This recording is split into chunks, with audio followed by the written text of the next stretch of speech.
En el nombre del Padre, y del Hijo, y del Espíritu Santo. Amén. ¿Has escuchado esta expresión, guarda el orden y el orden te guardará? ¿Qué significará? ¿Será útil en tu vida, en la mía? Y cuando pensamos en los mandamientos, ¿será acaso que nos ayudan a guardar el orden? Guarda el orden y el orden te guardará.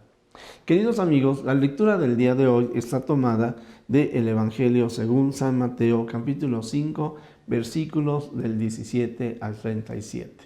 Yo te voy a pedir, querido amigo, que tú tomes la Sagrada Escritura. Recuerda que es muy importante que acostumbremos a recurrir a ella. Ojalá estas meditaciones las estés haciendo con tu Biblia en mano.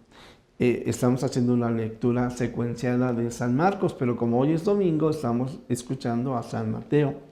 Y son 20 versículos, pero el texto es muy largo. Y recordamos cómo en el capítulo 5 de San Mateo aparecen las bienaventuranzas. De manera genérica, todo este capítulo 5 y el 6 se habla el sermón de la montaña. Y en el sermón de la montaña, el Señor Jesús como que nos está dando la constitución de la iglesia y nos está dando aquellos elementos que son esenciales como para que nosotros podamos vivir como hijos de Dios. Al hablar de las bienaventuranzas, ahí está el camino de la felicidad. Pero para poder ser felices tenemos que conocer y vivir los mandamientos.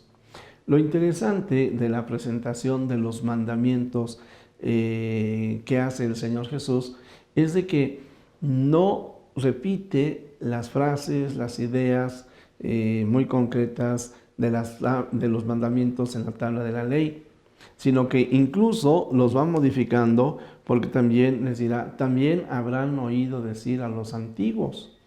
Hay un cambio. Pero antes de hacer ese cambio, lo que el Señor Jesús les dirá, he venido a dar cumplimiento a la ley.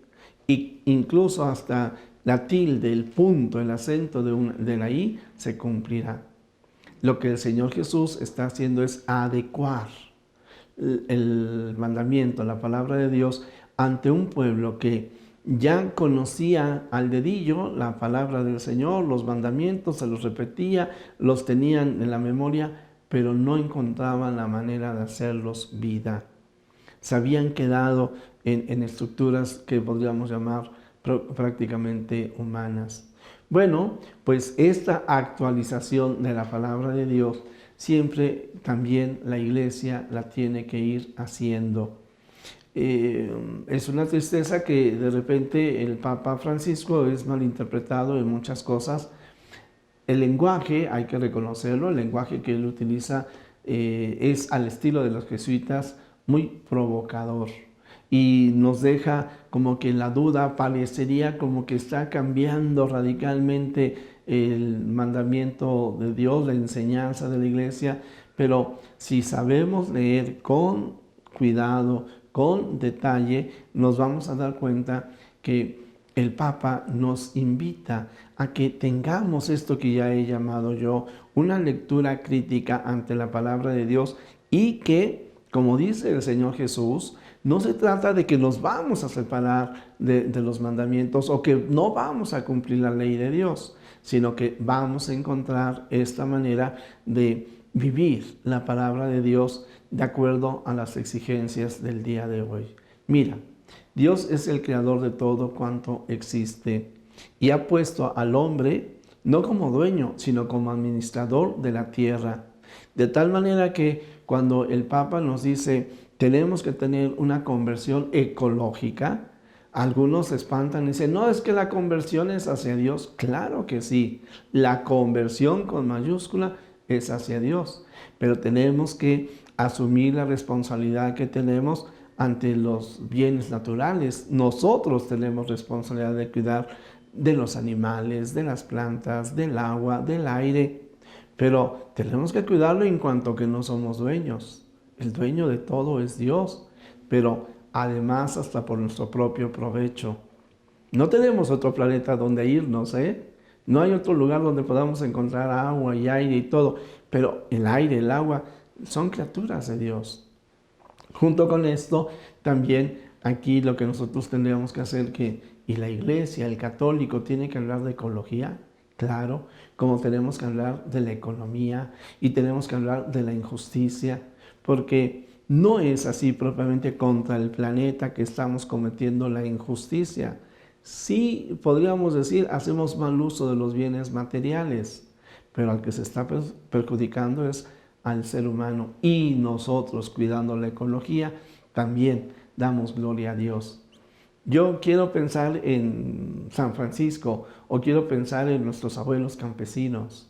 Claro que cuando ellos salían a arar la tierra, cuando veían un ave, cuando veían una flor, cuando veían cómo iba creciendo la plantita del maíz y luego podían hacer la cosecha, se alegraban. Así también nosotros, queridos amigos, tenemos que escudriñar la palabra de Dios y tenemos que verla en ese pensamiento crítico. Insisto, no para cambiar las enseñanzas de Cristo ni de la iglesia, no, para cumplir los mandamientos de la ley de Dios, incluso hasta con la tilde, con el punto. Pero sobre esto, la ley de Dios, siempre recuérdalo.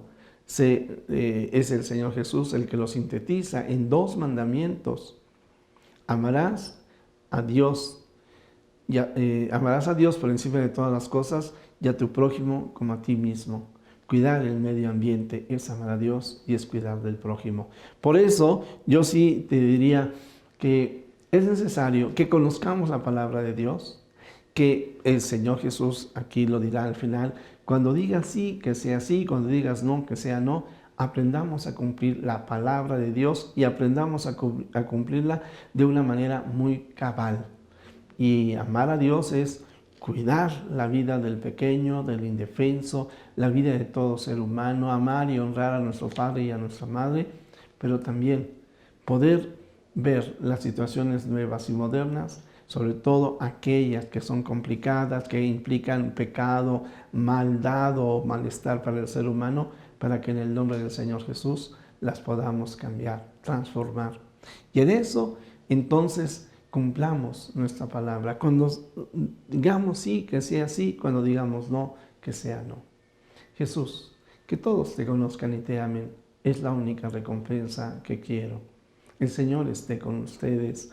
La bendición de Dios Todopoderoso, Padre, Hijo y Espíritu Santo, descienda sobre ti, te acompañe hoy y siempre. Amén. Palabra me da